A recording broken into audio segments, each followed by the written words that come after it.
Hello everyone, welcome to Brockwell Lane and my layout Ullapool. Based on a real place in the Scottish Highlands which didn't get a railway line in real life, but this is my imagining of it, how it might have looked. Seaside harbour town, single platform. It's been a while since I've updated YouTube on my layout. I've done a few little things recently, mainly, to be honest, weathering a lot of the tracks and particularly the side of the station. The brick, platform edging has been given a coat of grime. It looked quite different and bright before. There's the odd white stripe down the edge, which platforms tend to have, markings for work to be carried out and so on, and a little bit of greenery growing around the edges just to age it a little bit. Some oil stains have appeared where the locomotives stand on that track there in particular. And the way I've achieved this is, well, for a start I needed to drip some more PVA over the ballast because there were loose bits, and when I was doing it I decided to include some weathering powder in the mix, which is this Hornby weathering powder. Just mix that in with the PVA water mix, and it just made a bit of a sludgy colour, and so when I was dripping that on the ballast it helped colour it and tone it down a little bit and give it a weathered effect. And also the station edges, that was the same stuff mixed with some white spirit and just coated on, and it sort of it's gone in the gaps and made it look quite dirty. I've also brushed some talcum powder on the platform surfaces to give it a bit of a dusty look, and that's also had a bit of weathering here and there underneath it as well. I decided to give this building a new roof, which is the corrugated sheeting, which is from Slater's, just painted a red colour, because a lot of the buildings tended to have that sort of effect in Scotland with the white sides of the buildings. It matches the signal box quite well, and also those buildings at the back there. You see I also did the Pico Signal Box with the red roof. That's the laser cut one, the recent release, and next to it a little oil hut from Wills, I think that is, and similarly painted and weathered. A little vegetable garden around the signal box has had a white edge painted on it as well, just so people don't walk into it and see where it is.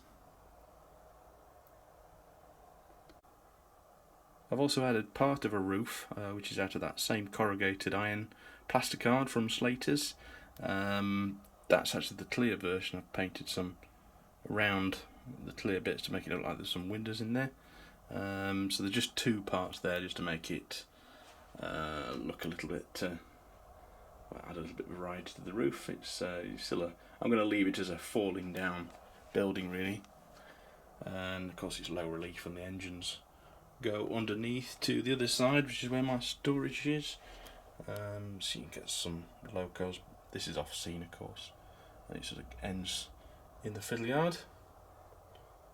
We'll break through again into the main scene, as does the main line, which is shielded behind the trees there. There's a hole in the back scene, of course, which I've tried to hide with those. That's new as well, that oil tank I've added. That was made from a plastic box. I think it was a Priza box, plastic clear case, which I painted black and put on a couple of supports and some brick paper around there as well, and weathered as well. Next to that, of course, there's the little man building a fire where the turntable used to be. And I've also put a fence around the back side of where the turntable was, in a curve. And I've actually put a bulb under that heap of wood, and so when that's wired up, that should look like it's glowing. And he's just started the fire, that guy that's just bending over. As for new purchases, I'm really waiting for things to come out, as I suppose a lot of us are. I'm still waiting for the 24 ones in blue. They'll definitely be making an appearance on here, though I'm unsure whether to go for the Bachmann ones or the Sutton ones. I believe the Sutton ones are more suitable for me, being the Scottish variety, but they're still not available yet. I added these little barrels recently there from Skytrex, little white metal barrels which are painted into a shell colour scheme, and they're dotted around the layout in various places.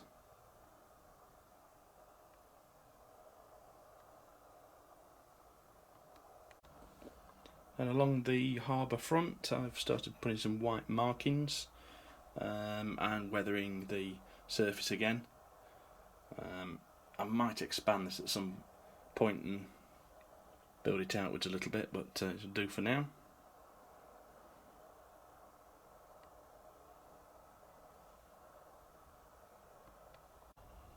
Some grassy tufts have appeared on those backtracks there, and also that's a new building there which is recycled from an old layout.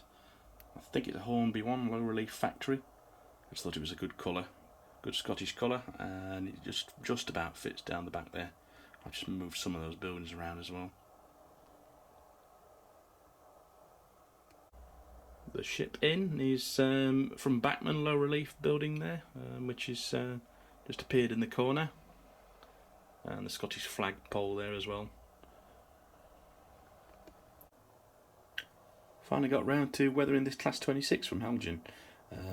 Got quite a dirty roof on there and the frame dirt on the bogies. I've also painted one of the buffers in a light grey colour, because they did used to replace them sometimes and didn't bother painting them for some reason. I've seen that in photographs. Also 47s I've seen in the 70s. The roof is weathered again with this Humbrol weathering powder, which is a smoke colour mixed with white spirit and just brushed across the roofs, and it gives a really matte finish. And I also did that on my green Class 26. I think that looked quite effective. A little bit of matte varnish from spray helps as well, but it's really good quality products, these weathering powders from Humbrol. I can recommend them. They're my new favourite weathering tool. You do have to mix them with something or seal them, because they'll just come off on your fingers otherwise, but I've found mixing it with white spirit terps seems to fix it down okay.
This is actually the only new piece of rolling stock I bought recently, which is the new Hornby LMS Midland style brake van, which you see I've weathered down as well and put a lamp on the back.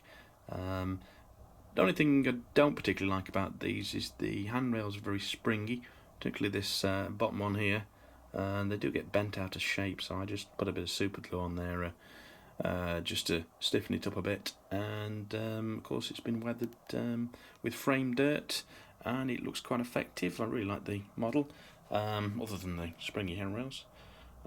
So that's going to be a good addition to my brake van fleet. Just needs a guard put in it somewhere, I think. Probably in one of those verandas, but I'll get one of those ordered from Modelu. So thank you very much for watching. Hope you're all doing well, getting on with your own modelling projects. I'll see you next time on Brockwell Lane, and hopefully I might have one of those new 24s then. So thank you very much, and bye bye for now.